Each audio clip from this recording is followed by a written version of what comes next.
네, 오늘 모신 인터뷰인은 평소와 다르게 조금 특별합니다. 이 월스트리트에서 트레이더로 일했고요. 지금은 이 You are rich BFF라는 이 틱톡과 유튜브에서 250만 구독자를 확보하고 있는 금융 인플루언서이기도 합니다. 최근에는 마켓워치가 선정한 올해 가장 금융시장에 영향력이 많이 미쳤던 50인에 선정되기도 했는데요. 비비안 투와의 인터뷰를 진행해 보겠습니다. Could you briefly introduce yourself to our subscribers? Hi, everyone. My name is Vivian Tu, aka your rich BFF and your favorite Wall Street girly. I initially started my career as a trader on an equities desk in Wall Street, and I ended up pivoting into the tech and media space. And all of my new colleagues asked me, Vivian, you come from Wall Street, you know about finance. Can you explain it to us? And I started answering those questions, decided to start putting that information online when I kept getting the same questions over and over again. January 1st of 2021, I made my very first video on TikTok, and my TikTok went viral and it took off from there. And by the end of the week, I had 100,000 followers. It wasn't that I sought out to be a creator or an influencer or even someone with an online presence. Before then, I was very private with my social media. But I do feel really lucky that now, because I have this audience, because I have this platform, I'm able to do the job that I think public school education should be doing and teach people about money and about finance, because I think this is something that we should be teaching K through 12. And until we have that enacted in our schools, I'm happy to be the teacher. Yeah, that's interesting because that's the exact thing that I want to do in the YouTube. So I totally agree with you. People say it's becoming an increasingly difficult world to get rich by making your own money and not by inherited. So what's your definition of rich? Yeah, I think people are always surprised to hear that my definition of rich is not, having $1 billion. My definition of rich is being able to make decisions out of a place of abundance versus desperation. Being rich to me means understanding that I have the optionality to call a taxi or an Uber at 11:30 at night versus taking the subway. It means that I can prioritize my safety over money. It means that if I'm at a job where my boss is horrible and treats me badly and does not respect me, I can leave because I have a nest egg, because I believe in the power of my ability to get another job. It means if I'm in a relationship and the relationship is no longer serving me or my partner is not treating me correctly, I am not trapped in that relationship because of money. It means to me to be rich is that money is never a limiting factor in my decision making. So it's not like concept of how much you have, but it's more like concept of freedom. Freedom and what you can do with your money.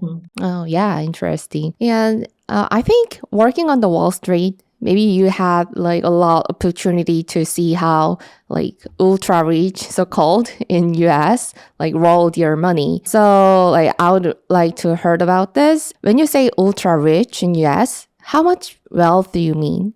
It's not necessarily so much a dollar value, but I do think 10 million is a pretty good marker. It's more so about, how much money do you have coming in the door? How much money is going out? And based on the amount of net worth you have, how much of that money is invested? Because what the ultra rich all do is that they make sure that their money is working hard for them. So any money that they have, they're investing it so that that money can be earning them money on top of that. Oh, so could you describe more about how they rolled your money? So what they do is they take their money that they earn through their job or through inheritance, and they immediately invest it. And that can be mostly through the form of things like public equities, bonds, commodities, foreign exchange rates, anything, mortgage-backed securities. They can invest in everything. On top of that, rich people often love to invest in startups as angel investors. They love to invest in private equity. They sometimes will even give their money to hedge funds to invest for them. All of them invest because anybody who is not investing, their money is essentially being eaten away by inflation. And rich people don't want that to happen. So they are certainly all investing. What was interesting for me that your former interview, you said that rich people tend to kind of lazy with their investment. That was the kind of interesting for me. And could you talk about that a little bit to our subscribers?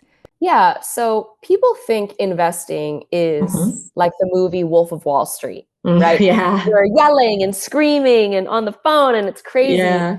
And maybe that makes for good entertainment and good for TV, but that's not truly investing. Investing is actually really boring. It's really long term. It's not sexy. It's not something that's great for a movie. Investing takes time. And anybody who's a good investor recognizes that it's not about timing the market. It's not about picking the perfect investment. It's about how long you have to invest. So the earlier you do it, the better. And it's much better to pick a diversified portfolio of index funds that just track the broader market versus trying to cherry pick the perfect thing, because a lot of times the smartest people in the room get it wrong. Rich people who are good investors are lazy. They buy ETFs and mutual funds, all of which are essentially just a basket of investments. And maybe they're focusing on a sector or focusing on an index or focusing on, geographical region that they want to invest in. Maybe it's global, maybe it's Europe, maybe it's Asia, maybe it's the US, but they don't just buy one thing because that's not safe. If that one thing doesn't work out, they're screwed. Whereas if you buy a diversified portfolio of investments, it really allows you to have, a portfolio that's going to be able to weather any storms. So yes, rich people are lazy. They are not trying to analyze and pick the perfect thing. They're just buying everything. So they tend to work more, but not to invest more time to investing, right? Yes. And yeah, there are two ways to get rich, as you said, like work and the money that works for me. Like, how do you balance those two? At the beginning of your career, when you're younger, typically the amount of money that you work for, so through labor, through your job, is going to be a bigger portion of your pie. And then the money that works hard for you is a smaller portion because you don't have that much money yet in your early days. So you have the pie. Most of the pie is, red. It's money from labor. And there's a tiny sliver that's from your money working hard invested. Over time, as you get older and you have more and more money invested for you, the hope is that more and more of that pie becomes blue and less of that pie becomes red. So over time, you can spend less time working for your money and your money can work harder because there's more of it working on your behalf. Yeah, that's interesting. And like you are giving tips to people who live in United States. And what are the most common questions that people have about the wealth building in US and what do they usually struggle with? Yeah, I would say one of the biggest questions is like, what if I don't know how? What if I don't, have the time to learn how to invest, but I want to invest? What should I do? Yeah, exactly. And I have a great tip. It is no longer our parents' generation. We are now in the modern day of technology. So what I recommend is that if you don't have the time to learn, if you don't want to do it yourself, if you don't want to, have to like think about stuff, all you have to do is open up a brokerage account with a robo-advisor. So you can open up a retirement account or brokerage account, whatever, with a robo-advisor. And with a robo-advisor, what you do is you fill out a quiz of your money goals. So you'll tell them how old you are, where you live, how much money you make, what your plans are for the future. Do you want a family? What are your aspirations? Everything like that. And they will pick a diversified portfolio of investments for you based on your biography. And that's awesome because it gets you invested fast. It feels almost foolproof. And it really takes a lot of that decision making out. And it's so much better to just get started early and then be able to change what your investments are later on. Yeah, and it's diversified it also. What are some habits that like people should break right away to get rich? One of my worst habits, and this is something that I struggled with so much in my early 20s, I would buy things that I didn't need with money I didn't have. Yeah, that's something people usually do. Yeah. So I would buy things that I didn't need with money I didn't have to impress people that I didn't even like. There is a heavy emphasis in our society of keeping up with the Joneses. And it's gotten so much worse now with social media because suddenly you can see everything about everybody's life. And you think because you saw a celebrity get a free ride on a private jet that you need to be riding on a private jet. or you see one of your friends vacationing in this one place, you need to go vacation in that one place. Or somebody has this designer hat or designer shoe or designer bag, and suddenly you need it. When in fact, they don't really care about that hat or that bag or those shoes or flying private. It's important to understand what you personally value versus what you are just doing to impress other people. Once I figured that out, I spent way less money buying full price designer goods. Now I'm always trying to get them on sale, or I'll buy them when I'm abroad and know that I can get a VAT refund on part of it. And instead, I like to spend my money on experiences. I love to go out to dinner. I love to eat a good meal. I love to go on vacation. I love to spend money on gifts for my friends and my family. But you have to understand where your values lie, because if you don't, you will waste your money on stuff you don't care about. That means you should spend the money what you really get satisfied, not by others, but by myself.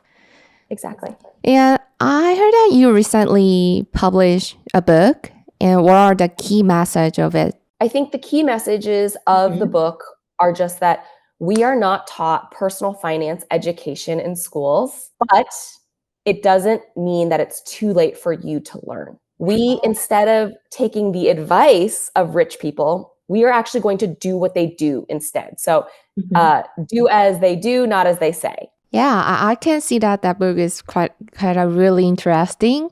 And could you share a little bit more about like what you mentioned, like about rich people's habit? Yeah, I think we talked about one, right? Rich people are lazy. They do not want to spend a lot of time doing something. They want it to be easy. They want it to make money.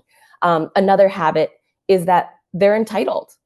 And oftentimes we think that's a bad thing, because what we see pop up in our minds is, a lady at the front of the McDonald's line yelling at some poor 18-year-old cashier who certainly is not the one who messed up her order or isn't the one who, is ruining her day. But when I say entitled, it just means that rich people know the value of their business, the value of themselves. They understand that as a client of certain businesses, they have value to that company and they can ask for stuff. So talking about that entitlement, I'm telling everyone at home that they should be entitled too. Don't be afraid to ask your bank to waive that late fee. Don't be afraid to ask for free checks. Don't be afraid to call your Wi-Fi provider and negotiate the price of your, Wi-Fi subscription down, because oftentimes these companies will say yes. So it's good to be entitled. And then I would say another one is that rich people have basically tricked the rest of us into thinking that it's really tacky to talk about money, when in reality, they love talking about money. If you go to any country club and you see two guys teeing off with cigars in their mouths and beer cans in their hands and, their little golf cart, like, they're talking about their portfolios. They're talking about their real estate investments. They're talking about, what they're doing to put their money to work. So why is it okay for them to do that? But for the rest of us, talking about money, we should be shy, or we should be quiet. We shouldn't talk about that. So Rich AF is really just empowering all of us to feel like we can be rich, not just people who already have money. Talking more about the money like we do right now. Thank you. Thank you for sharing your insight to me and my subscribers. Thank you, Vivian.